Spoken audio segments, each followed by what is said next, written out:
And it's working. See the chat on the side. And now, for whatever reason, it's working. Hello, crafters. Big D here, and we've got company. I've got Ray, and I have the Lady Dragon with me. Hello, crafting darlings. And tonight we are going to be painting some miniatures, and we're going to be talking about games. We're going to be talking about WarCry. We're going to be talking about Warhammer 40K. Specifically, I think with 40K, when we talk about it, we're going to be talking about Space Marines. Space Marines. Space Marines. We're going to be talking about all the changes coming with Space Marines. We're going to be talking about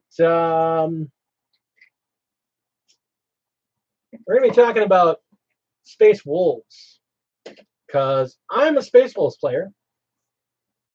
Because there are two kinds of people that play Marines. There are people that play Space Wolves, and there are people who play lesser Marines. No, I'm just kidding. I just love my wolves. No, you're right. There are other good. I don't want to say anybody's a bad Marine, because there are other good Marines out there. I mean, I honestly really like the look of the White Scars, especially the new stuff they released for them. Oh, White Scars are cool. But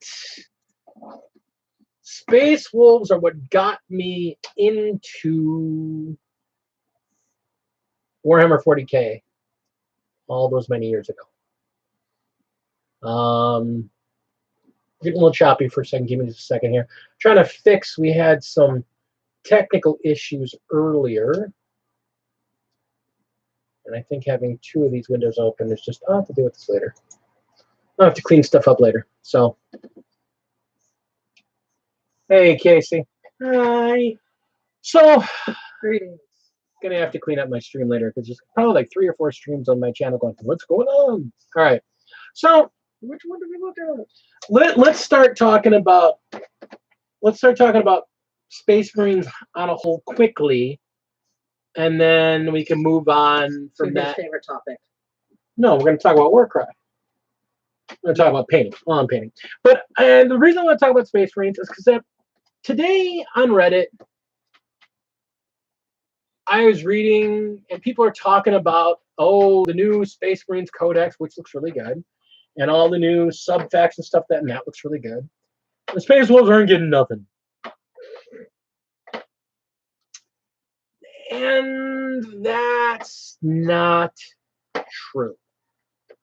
And the reason I can say that's not true. What are you looking for? The skin?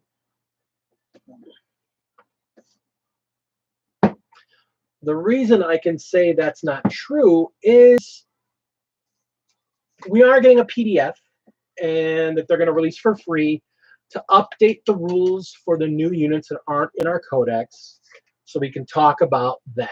And that's great. But then the other thing that you hear people complaining about, why Space Wolves, Primaris sucks. The Primaris are so flavorless. They're so flavorless. That's an editorial to that. They're really not. I mean, yeah, they're Guilliman's pet project. They're him and Call's pet project. And his life support hasn't been pulled now. Why? Hey, Chris. Reed, hi. Nice to see everyone. So here's the thing. So the Primaris Marines aren't very Space Wolfy, if anybody's going to complain about that. But nobody really is. I mean, here's the thing. When you look at Space Wolves, they have some unique units. They really do. And there's no Primaris with the unique units. That's true. But there's no specifically Primaris anybody's units. The Primaris were plug and play. They're reinforcements for the Indominus Crusade. And yet still the Wolves are like, well, if we're going to accept them, they're going to have to do what they do to become real Space Wolves. Space Corgis. And they did. So the Space Wolves... Corgis. So the Primaris that joined the Space Wolves. Corgis. are... Somebody has really gotten hooked on text-to-speech device. So No, just that part. the thing is that if you're going to talk about it lore-wise, they were resistant, and then the Primaris did what they were asked to do, and they've joined and they've done the deed, and now they're the Wolf Spear, and they're their own company, and they're a big deal. And okay, so they're in there, they're available, they're usable. Let's use them. That's great. They're good units. Use it in the scripts. Now, the flip side of that is the complaint is they're not very wolf-like. Well, you know, what does that mean? I mean, okay, so they're not like the Grey Hunters. The Grey Hunters are veteran units, and compared to say Tactical Marines, which they're the equivalent of, the only difference between the two is, hang on, we got paint mystery here because they're probably put the null oil in the shades because I put everything away. We got a whole family painting here tonight, so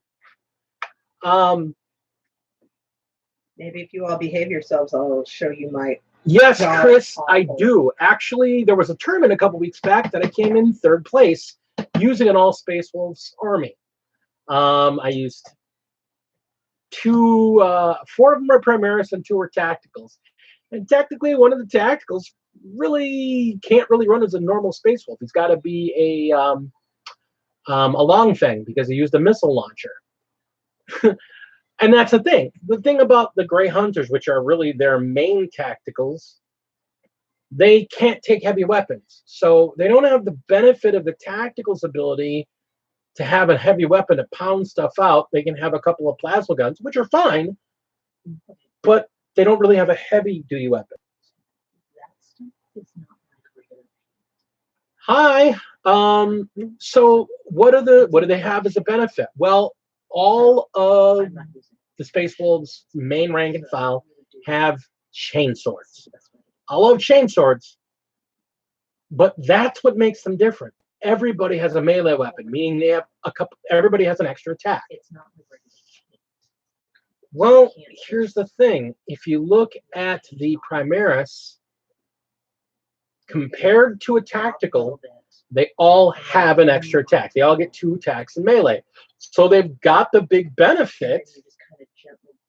They've got the big benefit that the tactical Marines have.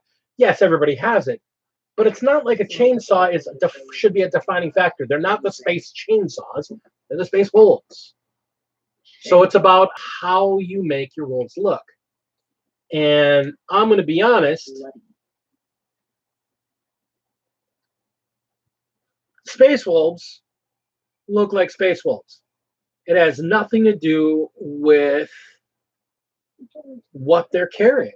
It's all about their color. It's about the trappings. If you take a bunch of Primaris Marines and you put wolf tails on them and you put the helmets and you buy the heads and have the wild and crazy hair and big beards, you've got their flavor now. So now you've got wolves. So the real complaint about Primaris or what? That they can't ride Thunderwolves? Thunderwolf Cavalry is an okay unit. It's not a great unit. It's unique. It's not like it's a game-breaking unit. You don't really see them except in fun games, which I'm fine with. I'm not talking competitively. Competitively, we're not talking because the Space Wolves are competitive again, but now with the new rules, they may or may not be. A lot of the thing is that we're talking about is conjecture too, because the new rules aren't completely released yet.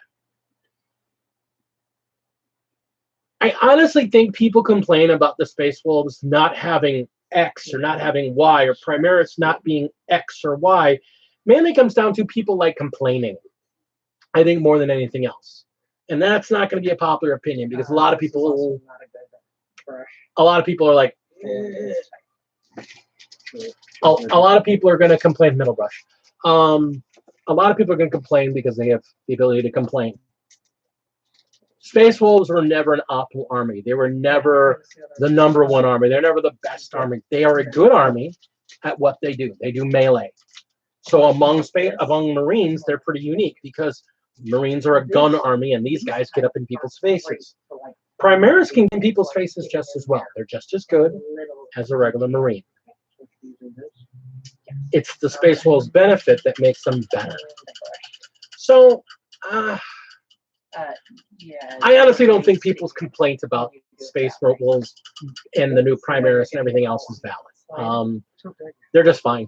I think they're perfectly fine. I think they're fine the way they are. I use Primaris in my Wolves, and I have great. Reavers are a perfect example. Those guys are the perfect example. They're upgrades of the Blood Claws. They've got a pistol, but the pistol does really good damage. They've got a really big knife that's just as good as a chainsword. But the difference is, instead of them having to run up and die, they can sneak in the second round and then run up from behind. And then die. Not even that, because they got the 2 wounds, because they're Primaris. And they got something better. They got those shock grenades. They can throw the shock grenades, stun everybody. You don't get to shoot back. And now they get to run up and hack you to death with their knives. I think Space Wolves are just fine where they are. Could they be better? Yeah, I'd love for Space Wolves to be. Well, obviously you must play Space Wolves because everyone else sucks compared to them. But that's not what Warhammer 40K, and that's what Space Marine's supposed to be. There are so many people that create unique Marines and unique Marine units. That's what they're for. The ones that are in the lore are the ones that are there because they speak to you. And to me, Viking space guys with guns that murder everything in their path. That's what speaks to me. Vikings. So, yeah, if people think that they need more, they need this, they need that, then recognize that the Space Wolves have more unique units than anyone else out there.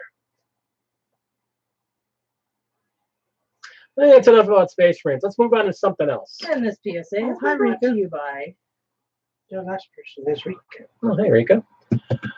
So we're going to talk about something else. We're going to talk about my new favorite game. It's something I'm actually supposed to be working on feeding today, or working on painting today.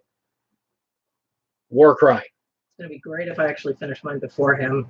And Ben, if you're here already, don't hold me to that. No, Ben. Okay, WarCry, if you have not played it, go to your local gaming store, go play a test game of it and try it for yourself. It is fast-paced, it is quick to learn, it is quick to play, it's fun, it's bloody, it's a tactical board game. It's not, you don't have to know 40K, you don't have to know Age of Sigmar, you don't have to know Warhammer. You get cards with pictures and you roll some dice and that's it, and you go. And my God, WarCry is so much fun. I played it this weekend for the first time. I bought the game, I own the game, I painted the crap out of this game, but I hadn't played a game yet. I played a game this weekend, and I'm telling you, WarCry, I built a lot of stuff for Kill Team, and I like Kill Team because that's a nice condensed version of Warhammer 40K that I can play anywhere. WarCry is that, but faster and less complicated and fun. It's still fun. Don't get me wrong. I love Kill Team, but this is just crazy fun. You're just taking a bunch of crazy, half-naked, angry people and killing each other to prove whose insane god loves them more. What more do you want out of a game? Or they're trying to get the attention of one of the insane gods. Give me your figure. Which one? Give me the guy. Which one? The that's done. They've got The good guy. The good guy. Any of them. I don't care. It's Taker. All right, whatever. She's not a guy, but So here's the nice thing. The crazy thing about WarCry is that these figures are incredible sculpts. now give her back. All these units have these incredible sculpts. They're very unique. They're very different. They look beautiful. I mean, the unmade, I love these guys. They're just Nasty. they're gross. They cut off parts of their body and turn themselves into living weapons. I mean, Because that's going to get somebody's attention. That game is fun. There's really no other way to talk about it. It's just so much fun. My Iron Golems, I actually half painted them. I hated how they were coming out, so they're sitting in the bath getting stripped right now. But I got Ray here, and he's painting the wild beasts, or the untamed beasts that come in the Bane box set. They're basically Conan. I mean, they're an entire warband of Conans. They're just... they're Sumerians. Yeah, they're giant bone and beast creaturey things. They're wonderful. I love them. If Ray hadn't decided that he wanted them to be his army, they were probably going to be my number 2. But the Unmade were always my number 1. They're just nasty. I love nasty. I mean, if anybody knows me, they know that I love nasty. So I love my Nurglings so much. Yes, we gave up hope on him a while ago. So much like Kill Team, WarCry is a lot less investiture.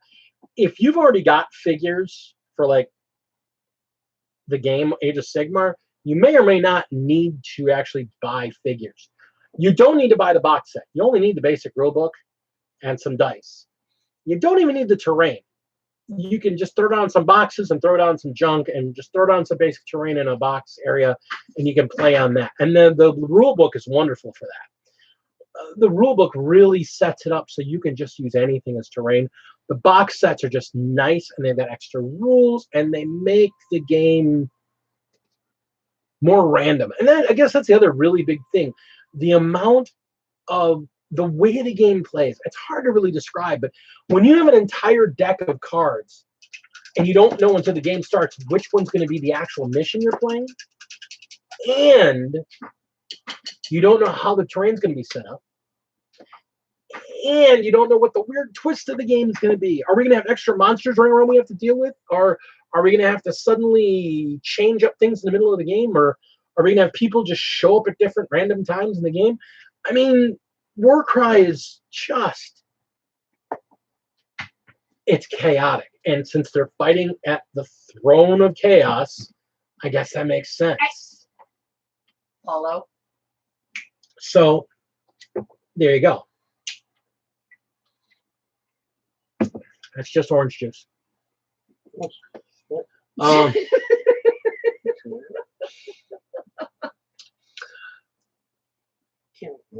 So, wargaming. Role-playing games. Here's the thing. Let's go back to this. We get all this crazy terrain. We get all this crazy terrain that comes with WarCry. And what are you going to do with it if you're not going to play war games? Well, let me tell you. Sorry, I just looked at Casey. Some of the terrain I've gotten, literally some of the terrain I've gotten are making me think about settings and encounters for role-playing games. And now we go. Now, when I started this channel, the whole idea was I wanted to teach people how to game better, how to epic your game. So it's not just about wargaming. Wargaming has become a bit of an obsession the last few months because it's something I can do on the fly. It's something I can do, pick up, throw some dice, let's play a little bit. I don't have to think it through. I don't have to go, oh, I have to play in this next encounter. I have to know what monsters I have to... Okay, so he says he doesn't have to think it through. I would like to point out that when playing this game under normal circumstances, there are cards to explain. There are multiple different rounds for those of you who have never actually played. And Kill Team is almost as complicated as Warhammer 40k itself is. There are just some differences in the rules. The easy version of this is WarCry. So the game is not mindless. I didn't say it was mindless, but compared to setting up a role-playing game, I don't know. I think that's easier. I disagree. Yeah, it's easier, says the writer. Says the writer. Well, writer too. I'm just saying. Yeah. Setting up a role-playing game, if you're setting it up with depth and plot and story, it does take a lot of work. We go back to, why do you want to epic your table? Sometimes you want to just be able to tell the story. You just put it out in front of you and let your players go, what am I looking at? You're looking at what you're looking at. Or they look at it and go, oh, sweet mother of mercy. And that's why I'm about trying to get you to epic your board, epic your table. I'm running right now a post-apocalyptic zombie apocalypse type game. Basically, a lot like The Walking Dead. Meets 28 days later. When my players came to the table on the second session, and I've got the school that they're using as their last stand set up on the table. And there's this big school building, and there's a bunch of fences for where the schoolyard is, and I've got a bunch of emergency vehicles and some parked vehicles and a bunch of dumpsters, and they're looking at this going, okay, what's going on? And then one of them rounds the corner to the back end of the school, and I have behind the dumpster a huge pile of body bags. My player stopped in place, just went, guys, hang on, y'all need to see this.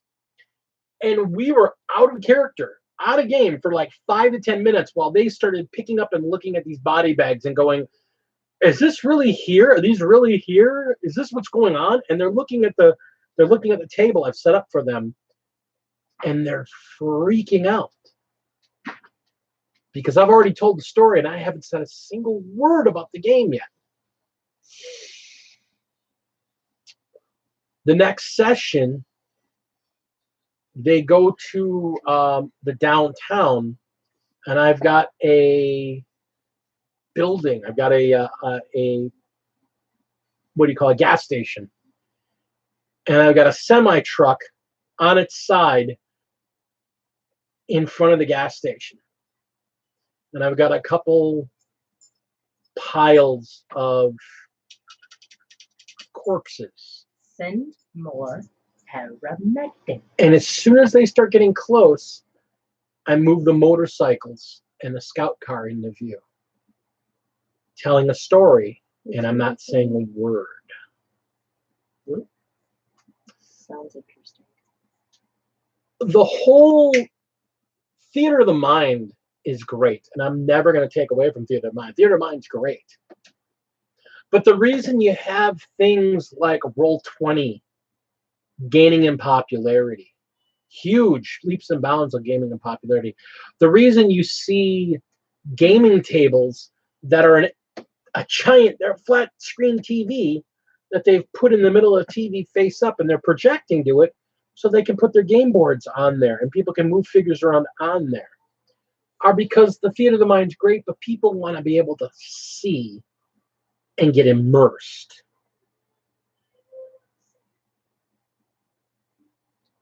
I'm a big fan of immersion. I'm a big fan of trying to make the story compelling, but part of that is what you see. My apocalypse game, they're dealing with it, and they've been there since the infection started, and the realization that it's not a disease, it's a infection of an alien plant. It's fungus that has gotten into the air and gotten into the planet and gotten into the water, and it's growing into people and converting them into zombies. And being able to have them walk into a forested area and suddenly there's mushrooms on the ground that are popping. So they can see the mushrooms on the ground, and I've got LED lights.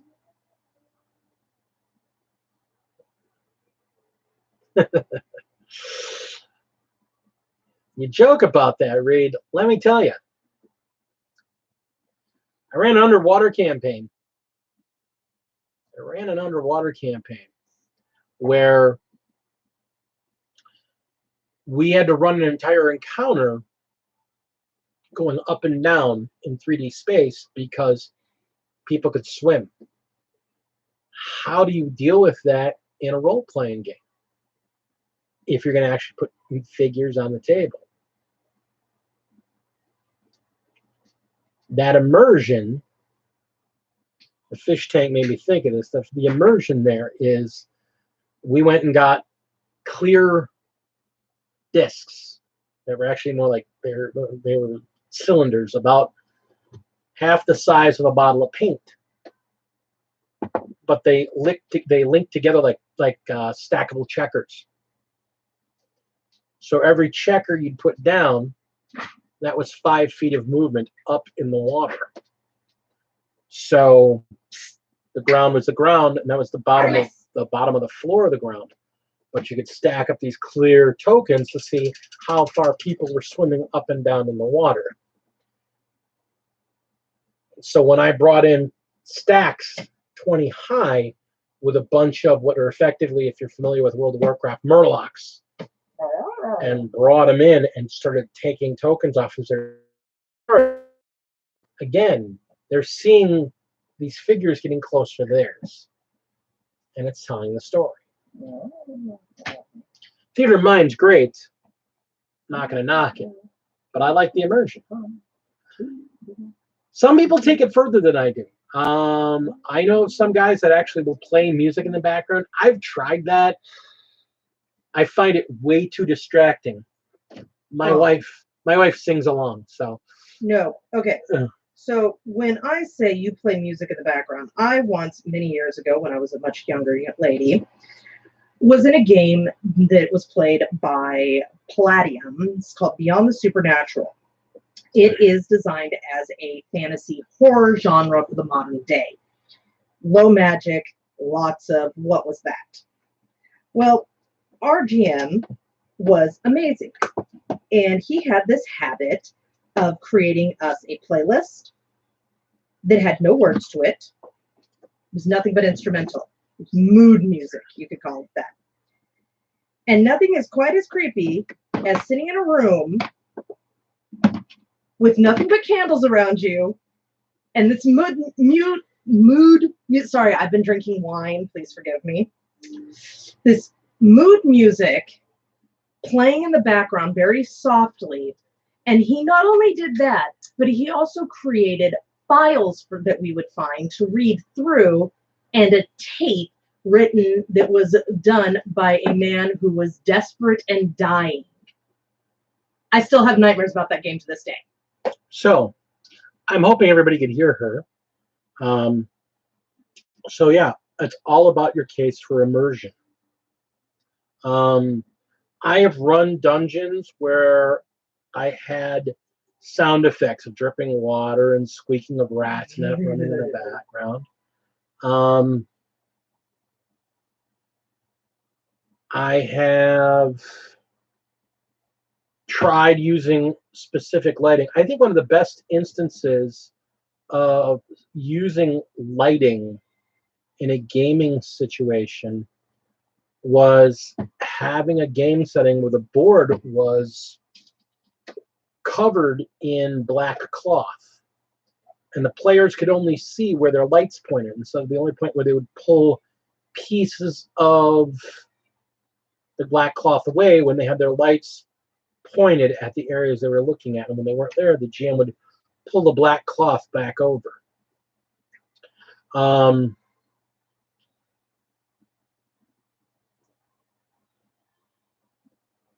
I want to immerse players when I GM. And when I tell a story, I want to immerse my players. So I guess in that respect, I am kind of picky about the game. I want to have a lot more story to go. I want to be able to tell that story and bring them in and drag them in. And I guess what I've seen lately is I've seen a dearth of people more interested in fooling around just doing their own thing rather than being invested in the game being run.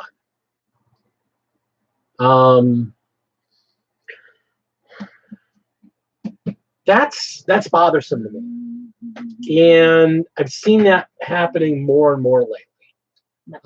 I've seen, going to the store near our house that used to run role-playing games in it, and we would try and run group games there, just for the space and the active different group of players, and people would be so interested in everything other than the game because their buddies there, they want to talk to their friends, they want to work on their magic card decks because they're there because they have the time, and they're so interested in everything else and paying attention to the game that, again, you have no immersion.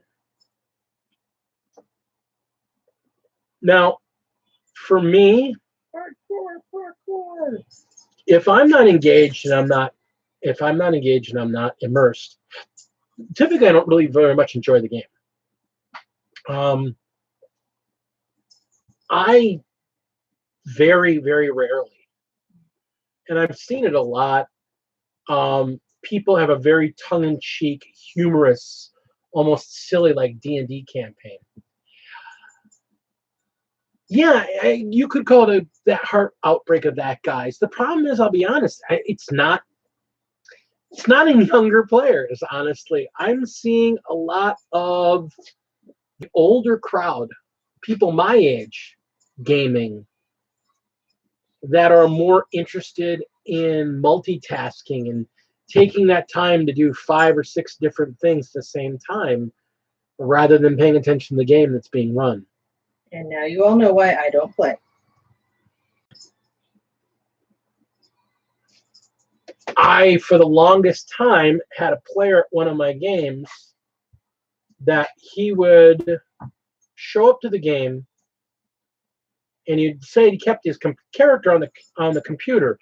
So he'd boot up his laptop and he'd have his character running in there. And the whole time we're playing, he's not really interacting with the party unless somebody directly calls him out.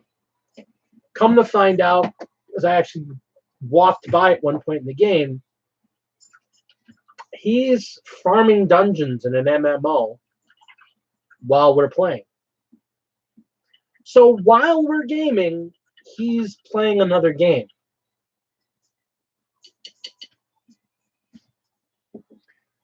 And when I asked him about it, it's because, well, I don't really have anything to do. I'm telling a story here, and I keep, what do you want to do? And I go, oh, I'm fine. So since then, I've got a lot less empathy for that guys. I used to be pretty well known for being the guy that would go to get those kind of players, go out of my way to grab those kind of players so I could teach them better. And I don't mind getting younger people that are learning the game that are still kind of, I don't know what I'm doing, so they're not really sure of themselves. I'll get them in and get them engaged. Because once you get them engaged and excited, they forget about all the other shit. Pardon my language. But as I've gotten older, is an admission on my part, I don't have a lot of patience for that anymore. When I play, I want to play. When I want to get immersed, I want to get immersed. When I want to tell a story, I want to tell that story. I don't want to wait while you're waiting for your people to summon you back to your raid to find out what are you going to do in this dungeon we're working on. You know, the Duke's daughter is waiting for you to go rescue her. And if you're She's very receptive and very appreciative. But if you're too busy doing a giant black dragon, yeah, then why am I bothering? Why am I trying to create this immersive story? And I will admit that is a big part of why I've been playing a lot more war games. Because in war games, when I get into war games, there's two of us playing. We're throwing the figures down on the table, and we're rolling dice, and we're invested in that fight right there. And the way I paint my figures up is my role playing, because my war band are these creepy chain dudes that cut off their faces and put them on their belts, because that's how they're getting the notice of the Chaos God. Cannibalism is my guy's method. Wait. There's a comment. Somebody apparently has something they wish to add to this conversation. I'm very lucky in the fact that my son was a very receptive student and quite the dork, so that when I got him interested in the art, and I do consider GMing an art, when I got him interested in the art, he took it seriously. He went, okay, I gotta learn how to do this. I can recall times in his late preteens and early teens Some of you may remember. where he would sit down with me and be like, Dad, I need you to explain this to me. I remember we spent an entire weekend at a convention explaining how to build a campaign world from the ground up. What I all thought, GMing is already the same as being a bard. I agree. I absolutely agree. GMing is storytelling. The only difference is that you're letting your players create the heroes. It is not your job as GM to kill your players. No, It you is- should always give it your best. I mean, don't want to make it easy, but it's not your job to kill your players. It is your job to give your players a story worth making them heroes of. Unless you're playing with the people that I play with, then just kill them. Now, I'm not going to say that the mindless hack and slash of certain variations of D&D that are basically kill the monsters, loot the treasure, Move on to the ding, next. level up, let's move on. You know, if that's what they enjoy and you enjoy running that, it's not wrong. If that's what you dig, that's your groove, and you got a group of players that enjoy it, then go for it. I mean, that's great.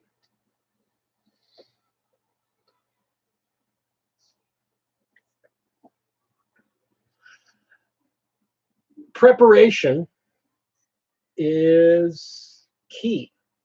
I'll be the first to admit I almost always over prepare before a campaign starts, and then once the campaign actually starts, it all goes out the frickin' window. Yeah.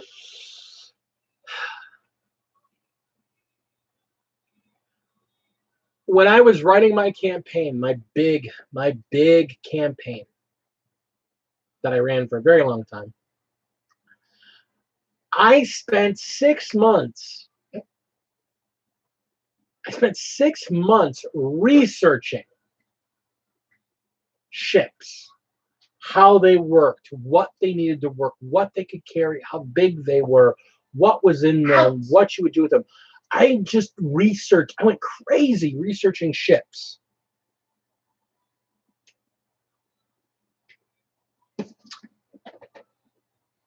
Because the campaign was set in islands and it didn't make sense for them to not understand ships. And here's the thing. They weren't on the ship that much. We had basically 2 ship fights, and they spent the rest of the campaign running around in cities or in deserts. Are you talking about the Hawk one? Yeah. Okay, because I was going to say if it's the Star Cruiser one, I spent a lot of time on that. My spaceship campaign. I ran a sci-fi campaign where my players woke up. Really? You're not using Blood Dog? No, I like this one more. it looks better. Where my players woke up with no memories. They woke up in a prison in space on an asteroid And some of them, in the middle of nowhere. And they had no memory of how they got there. They had no memory of what they were. They knew who they were, but they didn't know how they got to where they were and what was going on. And the amount of time I put into researching the science of gravity, black holes, and how they affected interstellar space was ridiculous. He froze up. I'll give him a moment here. The amount of time I spent researching hard science. Let it try. We'll take a look at it. The amount of time we spent researching hard science because I wanted gravity and gravity drives and black holes to be a major plot point. I am not a physicist by trade. And there was a lot of that stuff that was way over my head, but I had to try and get a grasp of it. he faked it real well. I did. I faked the crap out of it. And the problem is my players missed 90% of it because they didn't care. They just didn't care. And then they found the alien chick. So That was funny as shit. you can over prepare. You can totally over prepare. But if you don't have at least something in mind, you can run into the opposite problem. I was running a campaign that was just supposed to be a simple, we're just trying to play something on Tuesday nights because we had nothing better to do. So we're playing a very simple, low-level D&D hack and slash campaign. And there was 3 players in the game. At the time, my best friend, his girlfriend, me, I was jamming, and my wife at the time. Not my current wife, but my ex-wife. And we went into a set of caves. I sent them into a set of caves to deal with a bunch of goblins. The whole idea is they were going to kill some goblins, they're going to kill some orcs, and they're going to kill some gnolls, they're going to kill some bugbears, and they're basically just going to have a really stupid, simple set of da-da-da-da-da, kill it, move on, da-da-da-da-da, kill it, move on. And that was what they said they wanted, so that's what we were running. And then halfway through the adventure, after they had massacred most of the goblins, they found a bunch of goblin children that were hidden underneath some of the rags. So my best friend's girlfriend and my wife decided they're going to stop what they were doing and they're going to go back to town with these 3 goblin children and they were going to raise them. So they took them back to town. They rented a house and they started taking turns raising the goblins as their kids. You want to talk about a game going off the rails? It was supposed to be a simple group of adventurers going forth, and I had this weird hook plot where they were going to be swept away. Well, they weren't willing to go more than a couple hours away from town because they had to go back at night to make dinner for their goblin children.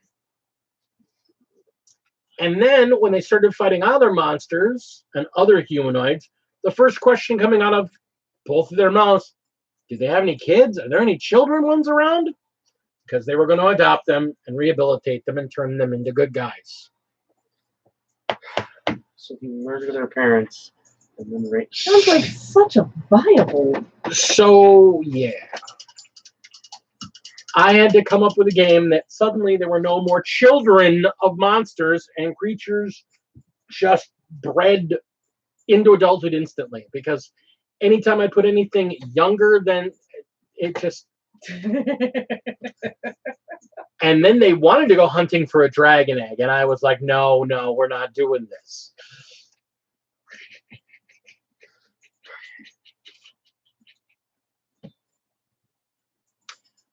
So tell a story but make sure the players are heroes of your story, but have a plan.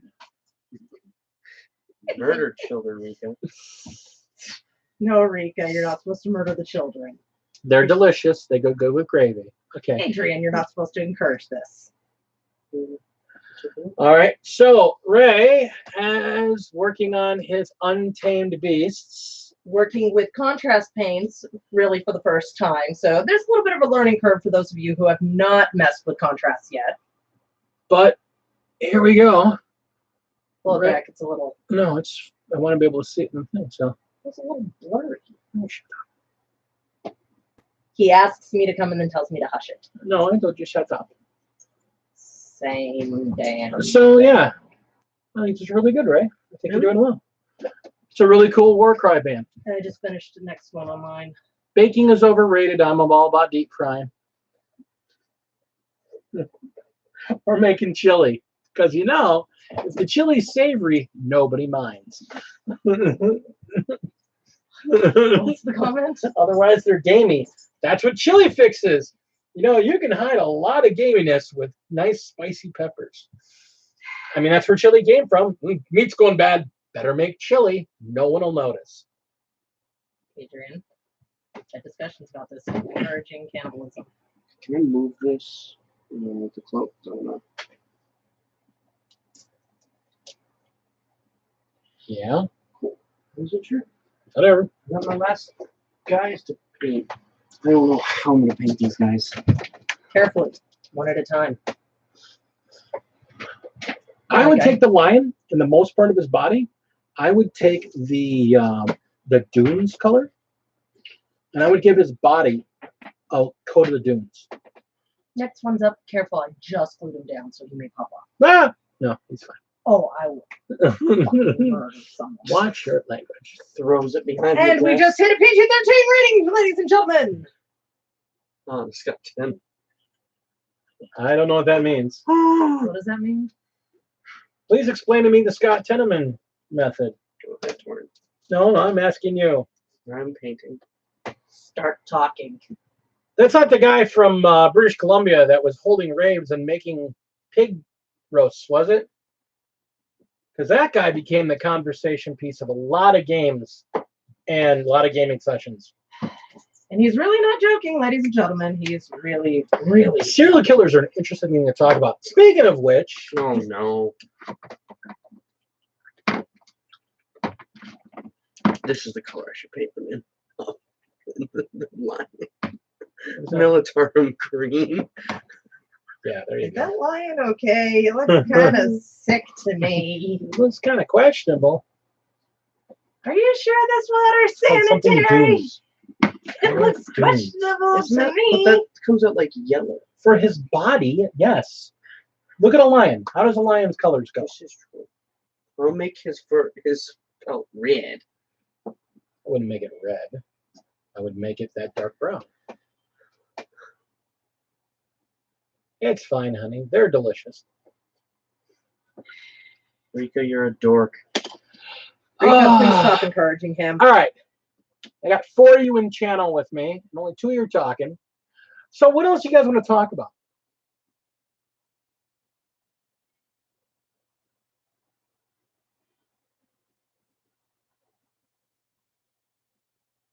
Oh, yeah. Okay, now I remember the episode. I couldn't remember the kid's name. Yes. That's why Shannon didn't recognize them. It's a South Park reference. Yeah, don't watch South Park. It's a lovely show. Ever since I watched the episode with the Hair Club for Men, I realized I'm going to hell and I'm just going to walk away. And then Hasadiva Evil Eye. Now you see, look at that. Look at that contrast color on that body. Doesn't that look great? I may be a lot of things, but I have a good sense of color. Are you saying I don't? How many times have I went, let's do this. I don't think those clothes will work together, honey. And what happens? Dude, these look awesome. Says the woman who I have to dress every morning. I have no sense of fashion, So the face as well, the same Yeah, color? yeah, they do face. but I know painting. Yeah, those things are not mutually exclusive, guys. Do I ever design gods or figures for my campaigns? Absolutely. Tell them about Okay. the god of chaos, god of free will. No, I'm going to talk about a god that actually affects a campaign as a god. Then we'll talk about characters. Okay. Do I design gods? I actually, if you look at the average person, you look at the modern day, religion is a big part of society. In medieval times, but even more so. So yeah, I design religions. I don't design. Oh, it's the god of Steve, the god of anger. No, there is Stefan, the god of the church of anger and management. And What? so yeah, so the whole idea when you create a god, why are people worshiping him? Why do people worship him in the first place? Why would they worship him? And I said brown, not black. That's black. No, for the what? for the main. Okay, if you want to do it in black, I would do it in the dark brown. Oh, that dark brown? Yeah. Okay. I wasn't sure. I didn't hear you say Yeah, I would say the dark brown. When creating a god for any story, one, you need to think of a domain. Yeah. Two, you need to think, how does the domain fit to the world that you're creating around them? Once you've figured that out, then it's like, okay, what's their domain? Why? What's in it for people? Right. Always ask you. It's like writing. Ask yourself the next question. So yeah, the concept of a pantheon that branches of science. Well, again, what are the purposes? What are the reasons? A perfect example. A campaign I'm actually in the midst of designing right now. I'm fleshing out my world. There are two main religions, and they are at direct conflict with each other. There's a group that follows, I don't have his name, but it's basically the god of life. It is a god that is the god of the sun.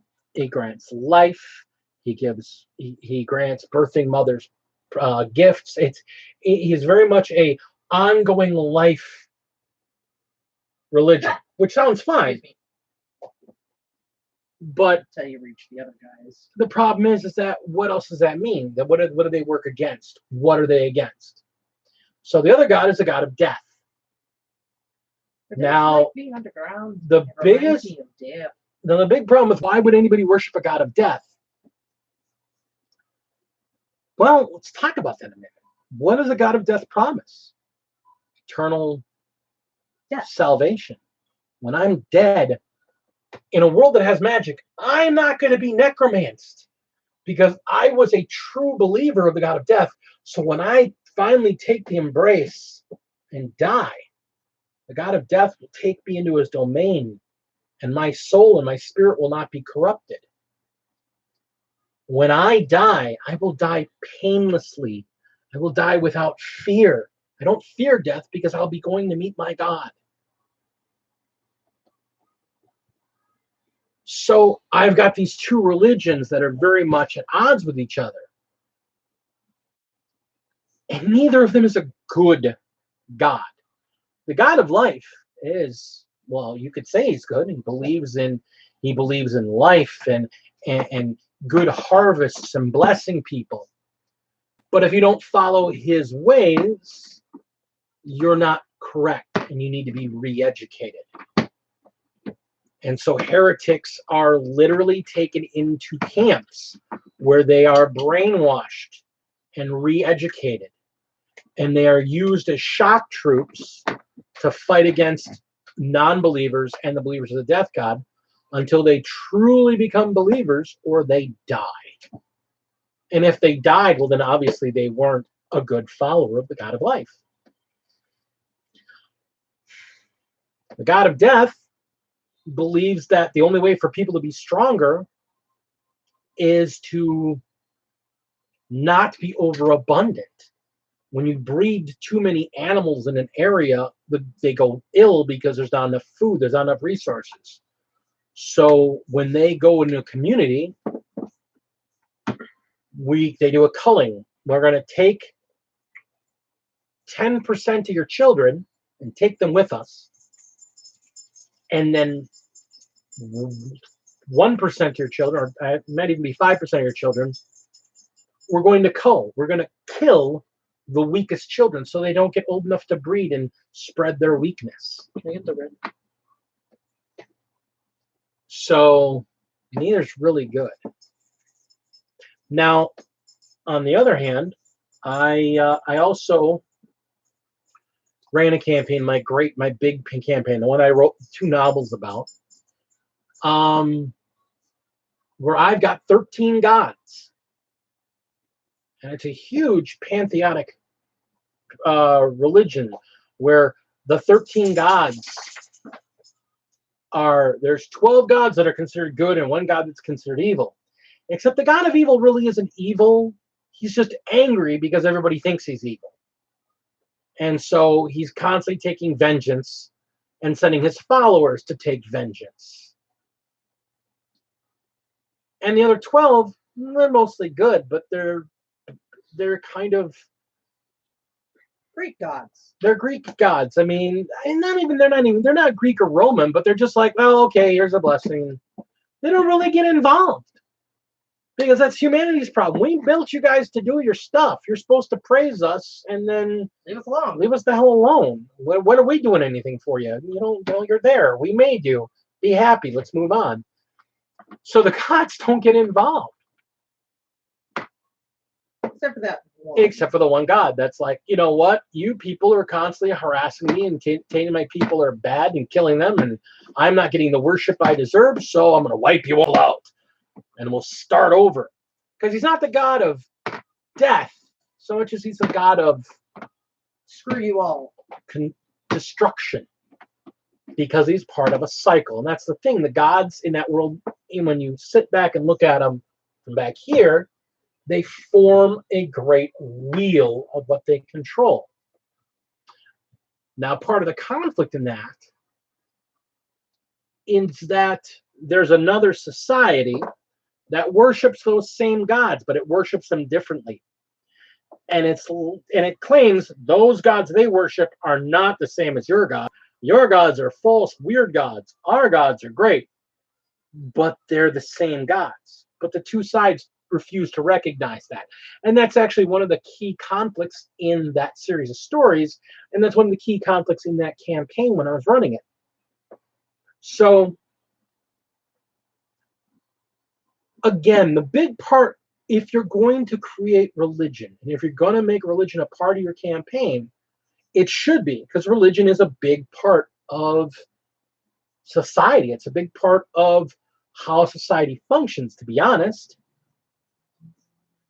But especially if gods actually have power and can grant people power to do miraculous things on the regular, you can't deny religion because it's there. So if that's total BS. So if that's the case, I just talked to my god the other day. if that's the case, you got to make sure that your gods again have a reason. I follow Steve, god of the forge. He blesses my forge. He makes it heat. He's a god of creation. Blah blah blah. That makes sense for a society that worships the forge and does things for the purpose of creation. A god of the forge makes sense. We follow Magua, the god of destruction, death, and corpse eating. And what does he do for you? Nothing. When we're dead, he'll eat our corpses, and he will corrupt us and destroy us as we exist. And what do you get for following him? Nothing, but we do it. Why? Because we like the robes. Robes are pretty cool. Robes are pretty cool. And the health program is to die for. Yeah, if you get wounded, they just kill you. Yeah. It's great. So if you're going to use religion as a bad guy, make the religion make sense. One of the biggest things you see as a flaw in a lot of fantasy settings is that the evil gods don't make any damn sense. Well, they make me powerful. How does the evil god make you powerful? What does he do for you to make you powerful? Well, other people follow me because I'm the high priest of this god. But what do you actually do? What does the God do for you? What does the God preach? Kill all the unbelievers. Okay, that's believable. Kill everybody. Why am I going to follow a God that wants everyone to die? I'm a everybody. I'm part of the everybody. I'm part of everybody. I like to split it. I want it to end. My army is part of the everybody. If my God wants everybody to die, why are we following this God? That doesn't make any sense. You'll notice He's awfully pretty. Oh, really? One of the things you'll notice in the real world, you can say what you want about a religion or a specific religion being good or evil, but at its base core, no religion that's really going to be followed is just about being evil and corrupt for the purpose of being evil and corrupt at its core, without any benefit to it. People follow religion because they're getting something. Even if it's minor, they're getting something out of it. So having an evil bugaboo religion, and this doesn't even go for religion too. This goes for like your bad guys. What? I have an evil bad guy. He's the bad guy of the campaign. He's this evil genius, and he's doing horrible things. Why is he doing horrible things? Because I can. So he's insane. No, he just has a plan. What's his plan? To do crazy and wild things. You're saying he's crazy. That's fine. He's insane. But he's not insane. He has a plan. What's his plan? I don't know. To be honest, one of the perfect examples of that is G.I. Joe. Cobra Commander. What was the plan again? Are we trying to conquer the world? Yes. I think we're trying to conquer the world. Are we trying to destroy the world? Yes. But we're trying to destroy the world. Why are we trying to destroy the world? We're threatening we're going to destroy the world unless they turn all over to us. But if we destroy the world, then we're going to die too. Dumb. I mean, threatening to destroy the world if you don't get the world. You call that bluff. Either you're willing to destroy the world or you're not willing to destroy the world. If you're willing to destroy the world, then you're dumb. Because if they call your bluff, then you got to destroy the world, and then you're dead. Dumb.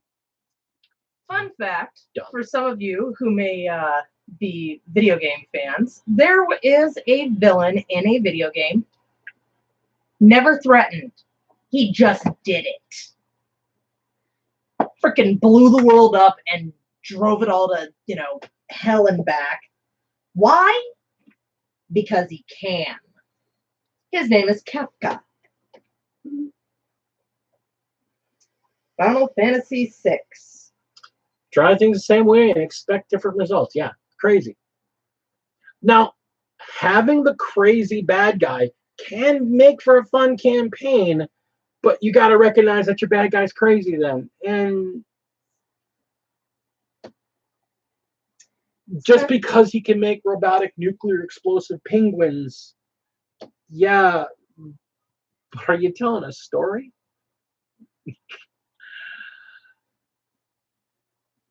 Again, if that's the story you're trying to tell and you want to do Dr. Evil and you want to run the Austin Powers role-playing game, then you go for it. That actually sounds kind of like fun. Alex. The Master. See, the problem is, you want to talk about the Master. The Master became worse. When the Master first showed up in Doctor Who, he made sense. He wanted to rule everything. He wanted to rule. He wanted to be the Master. I love it when you say my name. Sorry, Harold Saxon coming out there for a minute. Yeah. So, tell a story. Make it make sense.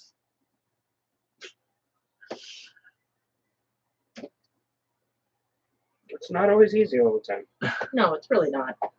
Exactly. Dr. Insano was a minor villain. Yeah. Here's the difference. Dr. Doom has a plan. He wants to rule the world. He wants to protect the world from everything that could destroy it. And he's willing to kill anyone that gets in his way unless it threatens his home nation. I'd love to see Doctor Doom in the MCU because I think if they gave him, instead of Latervia or whatever his nation's pronounced in the comics, they take Slovakia or whatever they called with the Accords. Sokovia. If they gave him and made him the ruler of Sokovia, Oh Lord, help us all. that would be a wonderful tie-in and to make a great storyline. Very excited for the Fantastic Four. I'm excited for Fantastic Yeah, of course you are. But the flip side is, you know, Spider-Man over the years has had some really awful villains. Some good ones. He's had some good ones, like Turner D. Century. Wait, what? Turner D. Century. He's a guy that dressed up like a member of a barbershop quartet on a flying, one of those turn of the century giant wheeled bicycles, and used ray guns on young people to make them old. Didn't the Teen Titans have something like that? Why? Because old people who remember the olden days were the ones worthy of the world. Yeah, that doesn't make any damn sense. Yeah. Marvel team up, and Marvel generally in the late 70s and early 80s when they needed a villain of the week. Let's go into the random hat. Yeah, they kind of went into the really random hat for some of them bad guys.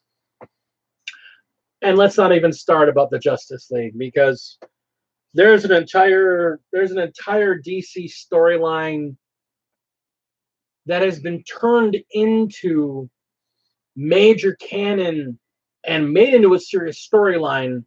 But when it first came out, it was a bunch of starfish that took over people's brains. Wait, what? Yeah.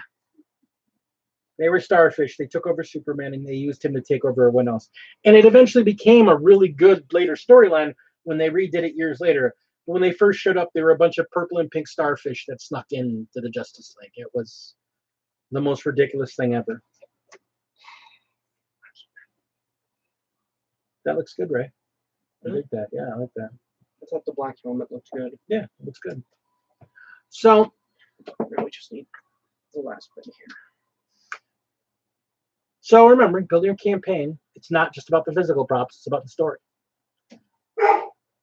Having a storyline, having a plan for a story.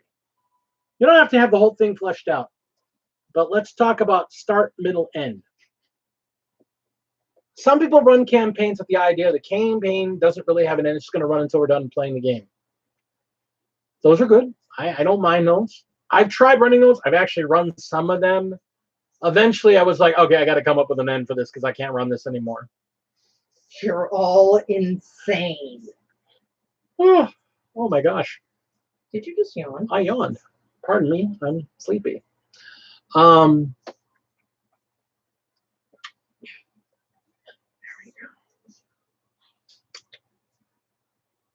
almost always have the opening kind of fudged together. The middle part really detailed out, and the end is out there with a plan. I just said they were good. No, I'm letting them dry. I'm going to base them. So you should take black paint, or actually, I just remembered I forgot something. you should take the dunes. You should take Xandri dust and ring those in Xandri dust. Some of these guys have rocks that they're on that I hadn't painted. Yeah. So I need a little bit. Yeah. But you should ring these. If they got bigger rocks, you should do them in the Agraroth dunes. You should do them in this, I don't know, probably Agraroth dunes. So we And so they'll fit on the base as well. And that's not dunes. no, it's not. Should I? Okay. Well, don't worry about it. Just do it there. Do it in there. Just you're putting black rocks on these bases. Yeah. Okay. Sorry. Part of live streaming, we're still doing painting and we're giving critiques to each other while we're working on stuff. So, you know, I was going to paint tonight. I'm enjoying just talking to you. So, Paint a little bit. I was going to write tonight. Yeah, she writes stuff. Do not judge my fan fiction. I'm not judging your fan fiction. I mean, if Kiwi's out in the stream, right? You know, I actually directed you to a fan fiction. Oh my goodness. We may end up ending soon. I'm getting kind of sleepy here. Wow. What? No. It was the orange juice. It was the orange juice. It's killing me. The storyline, when you're putting the story together, when you're talking about the story, when you're putting together your story, I always suggest you got to have some sort of plan, even if you don't have the characters. I was drinking orange juice, of all things. Shame. Now, in the basic of ideas, I think you should be able to identify your campaign in a couple of sentences. Just the basic campaign. You can work out the details from there. But the basic campaign. My favorite campaigns that can be summed up in one word that's only going to good for a rated R film at this point. Because we've already hit our PG-13 rating because I've already said the F word once. That's enough out of you. That will never be enough out of me. You're the one who invited me Yeah, just go ahead. to come and talk off script. Oh, that's not what I was saying to do. I said you should take the Xandri dust and ring the bases. Oh, that was the same thing that we used earlier, I think. Yeah.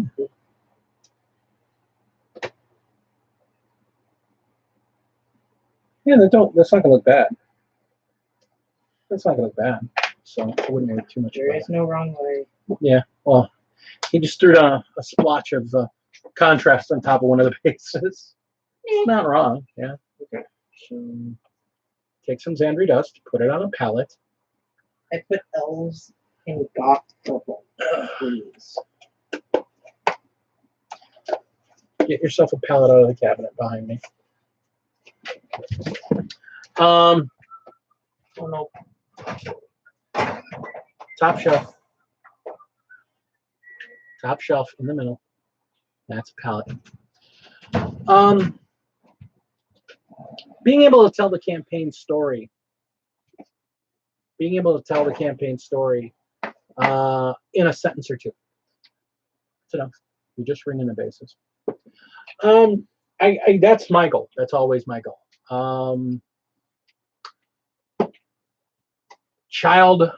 Barbarian child lost and picked up by a bunch of strangers to figure out why everyone's trying to kill her.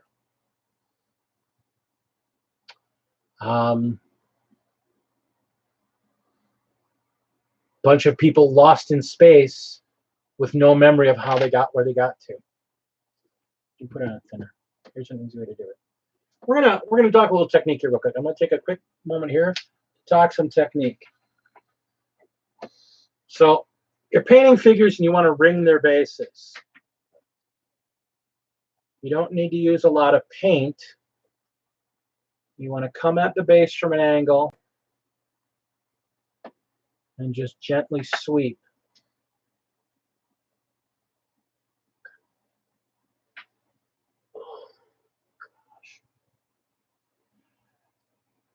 A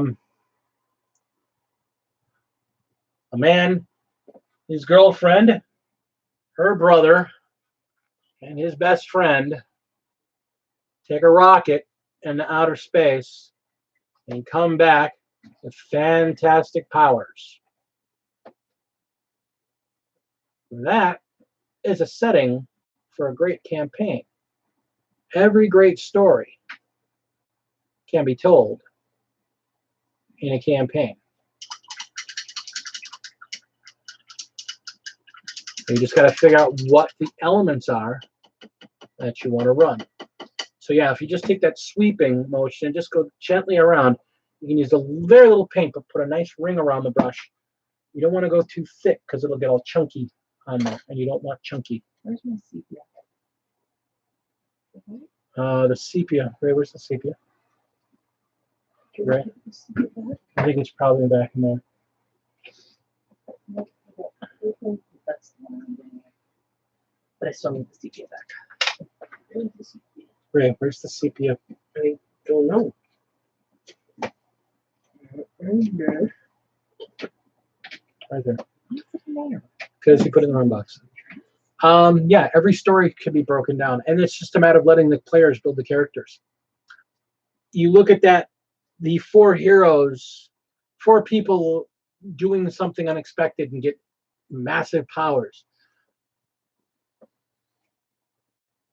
Except the 4 characters that got created in that campaign when I ran it, they weren't going into outer space, but they were in a underground secret laboratory. They ended up with a powerful telepath, a speedster, a person that could generate flame, and a human spider vampire, a spider vampire person. Yeah, that's, he could cling the walls, he hypnotize people, and he could What would use have his, happened if Morpheus had actually successfully turned Spider-Man? yeah, except he didn't spit worms out of his butt. He created protein strands with the tips of his fingers. I didn't say Morpheus did that.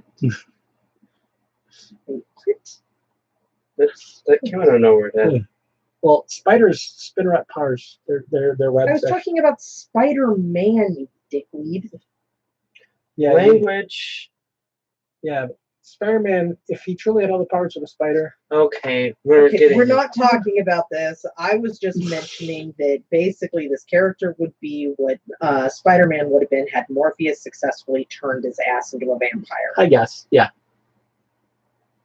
All I was trying to say. So that was the 4 characters of that campaign. Actually, there was a 5th one, and apparently nobody talks about him anymore. Nobody talked about him anymore because he was kind of a boring character. He was good for the group, but he was very little personality, and that was one of the side effects of his superpower. He didn't have a lot of personality. Pogo? No, Pogo had tons of personality. Mm. Pogo had tons of personality. That's what you want to call it.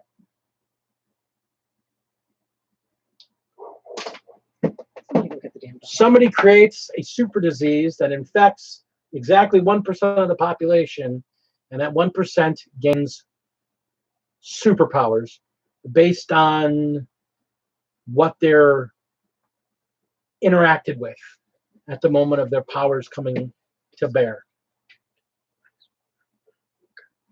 Okay. A virus that was created to try and cure the lovely, oh God, what is that skin condition called? Where basically you have no pigmentation and you can't be exposed to UV at all. Otherwise, you'll literally burn to a crisp. No, not literally, but anyway, scientists trying to create a cure for that ends up creating a virus that's transmitted by animals that can come in contact with human beings that causes a random mutation that either will kill them, regress them to an animalistic state, and drive them insane, or develop psychic powers while driving them insane. It's the infected. Oh.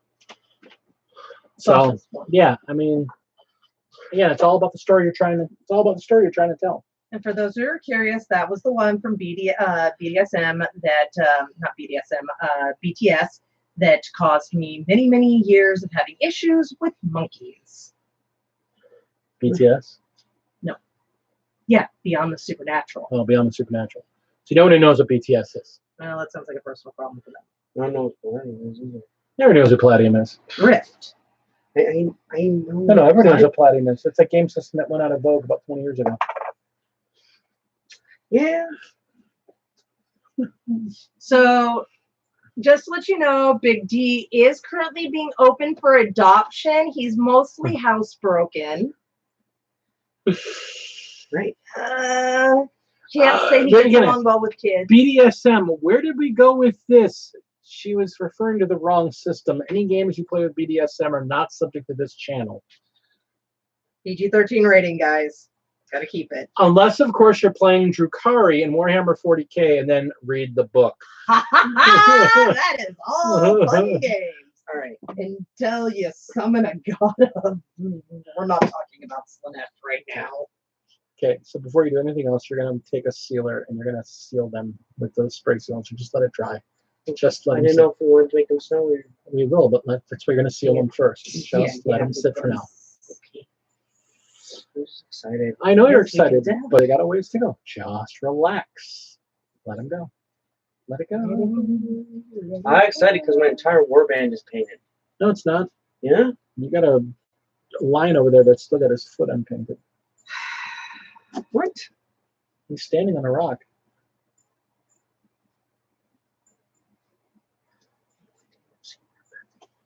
Now that's what you use the Agri Dunes on. Or you just use the same stuff. Spin it around. Ben! How are you, Ben? Oh, finally you show up. You missed it all. I was trying to give Adrian away to a good home. There's already been taken. Ben, which ones are you building right now? Are you building the Yes, Corvus, or did you? I don't remember, which one did you build? Both. You were quiet though. You were quiet. You didn't say anything. which Hurt you, Ben? Corvus Cabal? Those are. I still think those are really cool. Again, let's go back to WarCry a little bit. Gosh, that was the big thing I want to talk about tonight. Because, gosh darn, that game is fun. One of the other fun things about it is they introduced a couple of new groups. They are Chaos, I think they're called Chaos Undivided. Well, they're all Chaos Undivided. All of them are just Chaos. They're just... So you've got the guys which are the Unmade, which Big D has created with their nastiness, where they literally, the higher in rank they become, the more parts of their body they literally cut off and replace with weaponry, which is why their commander is missing both of her legs and both of her arms. In her face. You've got the Corvus Cabal, which are these bird people that feast on bodies. I think they're basically cadavers. They're It's a crow- group they're cadaver of eaters, yeah. crow people that look like they're very heavily based on Native American influence. So they're really cool looking because they look like, crow dancers and stuff like that. That if you look at their official paint scheme, they look like they've all slit their own throats to appease whatever chaos god they're trying to get their attention up. Then you have the Cypher Lords, which are the ones I'm currently painting that you guys saw the image of. These guys are all about madness and the grace within the madness. You got the Iron Golems, which want to beat on things. Just beat them, beat them, beat them. They're hell-forged kind of dudes. And then there's the Wild Beasts, which seem to be a bunch of cannibal barbarians, which I dig. Oh, and then there's the snake people, which I don't know too much Splintered about. Fang. They're cool. I played against them. They're pretty cool. But yeah. So yeah, just let it all dry. We'll get them on. So of the three of us, the person that's done the least amount of time painting their figures is done with them first. Good job, Ray. A good thing. That's a good thing. I mean, you got him painted. That's a good thing. So that's groovy. Sorry, the wine's starting to kick in. So one of the things I was going back talking about the rule book in there, they've got a lot of alternate rules for using terrain in the rule book, and I really like the idea of building a bunch of terrain. I'm actually working on some designs to kind of build a out in the wilds. Sir, what are you doing? If you finish you guys on Saturday, you can play with them on Sunday. Why don't you finish them on Friday so we can play with them on Saturday and then play with them on Sunday? Because then, unlike some people, wait. Never mind. Forget I said anything because I have no idea where I was going with that statement. So you should paint them now. You should paint them now. Yeah. You should paint them now, man. Yeah. No. I'm Well, you almost can't. done. You can't paint them Friday. I understand that. We're gonna play Kill Team on Friday. But I'm saying, why aren't you painting them now? Why aren't you painting them tomorrow? Why aren't you painting them Thursday? You got nothing going on Thursday. Paint. I'm gonna probably get my guys done from the waist down so I can play them half paintedly on Sunday. Well, you are watching me jabber on. That's true. I appreciate that. I can play Sunday. Well, you're gonna play Sunday? Well, then Yeah. you gotta come then. Yeah. Okay. Actually, I might have work. I don't know. We'll see. No, I don't have work. We'll check. Well, you got your LARP though. I have my LARP That's Saturday, Okay. and then I have off Sunday. Okay. So excellent. Since I've got a couple of people here, and I'm going to be posting this on my stream either. I know I mentioned it before, but since I've got the room and I'm building the tables and I'm building the stuff to do this, we've been talking about actually filming games. Now, if we do them at a third party or we film them here and do battle reports for them and put them up so people can see how the games get played and learn how to play the mechanics. People think that'd be interesting. I mean, I've seen other YouTubers. I've seen other YouTubers put up these kind of battle reports. I'm thinking about doing it for WarCry because WarCry is fast and easy to play. And again, with all the terrain I've got, you could easily put together a board and play just about anywhere. So, and we're going to have 1, 2, 3, 4, 5. We've got 6 or 7 kill teams of our own WarCry teams of our own that are ready to be built and or played with. Yeah, because we've got my Cypher Lords, Mm-hmm. the Unmade, the Beastmen, the Golems, the Night Haunt, Mm-hmm. and then We have cards for the both Daughters of Cain. the Daughters of Cain and for the Stormcast. Yes, which I'm still waiting on the Stormcast guys. Right, and I want to buy a box of Savage Orcs at some point and get the Orc cards, and so I can build an Orc WarCry team too. Are there Chaos Warriors for the WarCry? Like those Chaos Warrior dudes look really, really freaking No, that's cool. these guys. I didn't know because like No, these are the Chaos teams. Okay, there aren't any other Chaos groups. Right. There's only 2 more. There's 2 more coming out though, so we won't so- see when we see the next 2 coming out. They'll probably announce them this weekend. The next 2. And as I'm it hoping stands, we the get- only 2 we don't own at this point now are the Corvus Cabal and the Serpent People. I hope we get like what those Chaos Warriors. Well, They're my favorite design. well, one of the ones they talk about.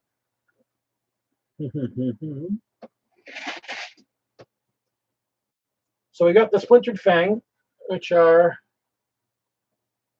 Bunch of snake people. snake people. We have my lovely Unmade, Agony is our gift.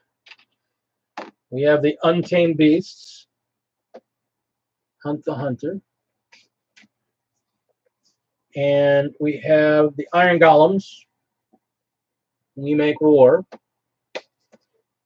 Now the one we don't have yet, and we have the Cypher Lords that we actually own. Let madness reign. Let Madness Reign. And we have the Corvus Cabal, which is pick the corpse clean. We don't have them yet.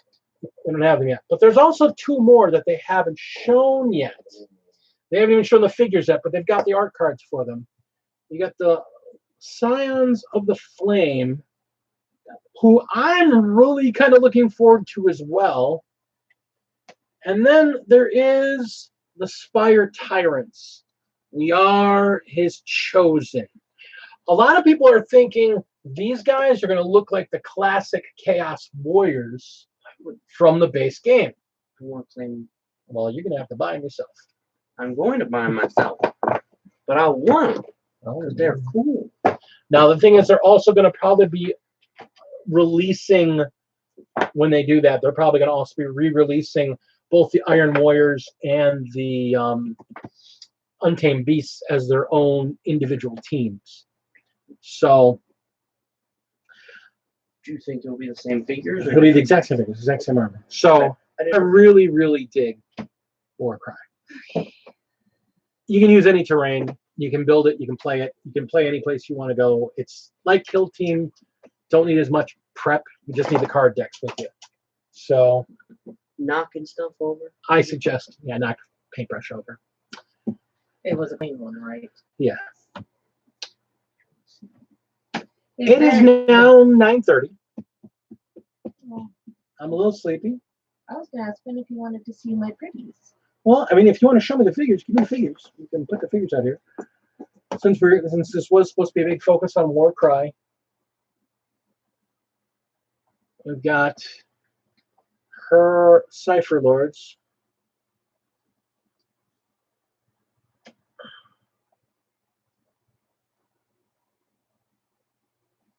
Super early Saturday morning. Well, here's the thing. Shan Lady Dragon, for those of you who don't know my name. Works until noon. So unless she's working later and I can come and pick her up or we'll figure something out. I mean, I would love to come play some WarCry in the morning. Yeah, I work until noonish. So she's almost done with her Cypher Lords here. So we're all about this game. This is, after playing it, I was telling this to my folks that I play with. I was telling this to them. I love 40K. Y'all who know me know I love 40K. They're very pretty, says Ben. Thank you, Ben. They're not done yet. So, y'all know I love 40K. And I love Kill Team. I really do. Do that to Ben because he's like, you should play. And I go, I honestly think my initial reaction, and this is completely weird for me to say this, but I am so enjoying this game that this is going to probably be one of those games, since the teams are so small, I think eventually I'm going to have one team in every faction because I really enjoy this game and I want to have the variation, maybe play all the different variations because it is a very fun game. It's quick, it's fast, it's fun, it's fast-paced, it's violent, it's bloody, it's easy. I keep saying that, but I just can't describe it any other way. It's just this really, it's funny. The guys at Games Workshop have designed all these other games, and I've played a bunch of their games, and sometimes they're just kind of hard to follow, and some of them have a great concept, but the actual delivery is lacking. For example, Adeptus Titanicus. I played a demo of it. You know, if I want to play with Knights, let's play that with 40K. Building a game out to just play the Knights, that just doesn't really appeal to me. Then you're just playing 40K with different figures. If this new Aeronautica game that they've got going on, it's going to be fighter combat. It looks a lot like TIE Fighter or X-Wing combat, the X-Wing miniatures game. It looks like it's their version of the game. The models are freaking fabulous. I can't wait to see the Elven fighter jets because, I mean, they've got the orcs and got the humans. They're obviously going to do, they're saying they're going to have miniatures to come for years. So they're obviously going to do the Elven fighters. And I can't wait to see them have Hell Drakes because that's what they're going to put Hell Drakes in that game. And eventually they're going to have, everybody's going to be in there. It's a great, great concept.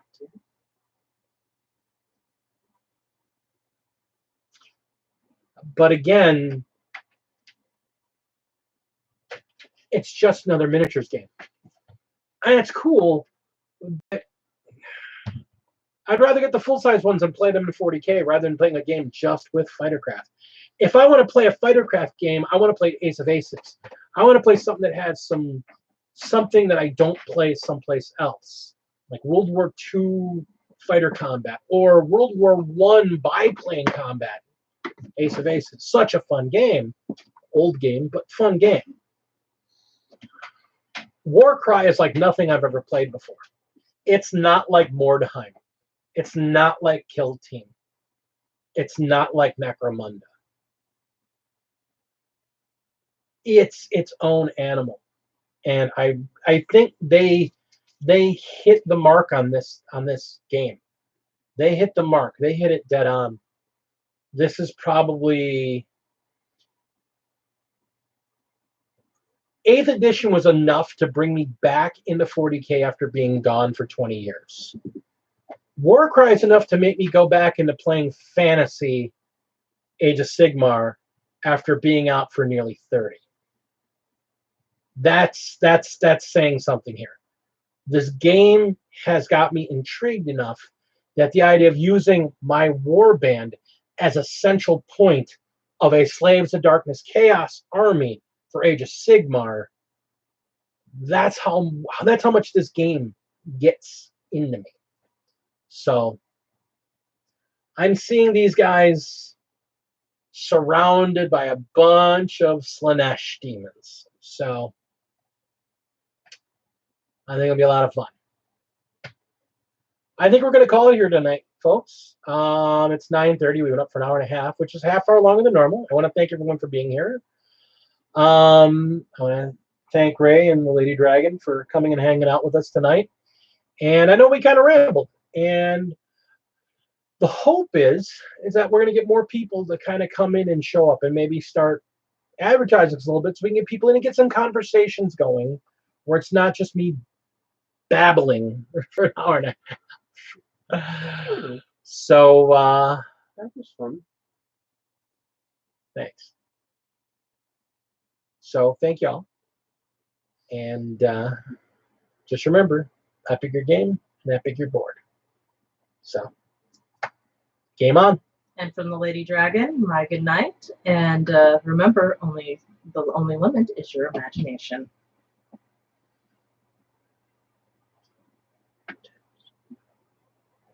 And we are at the bottom. In the middle.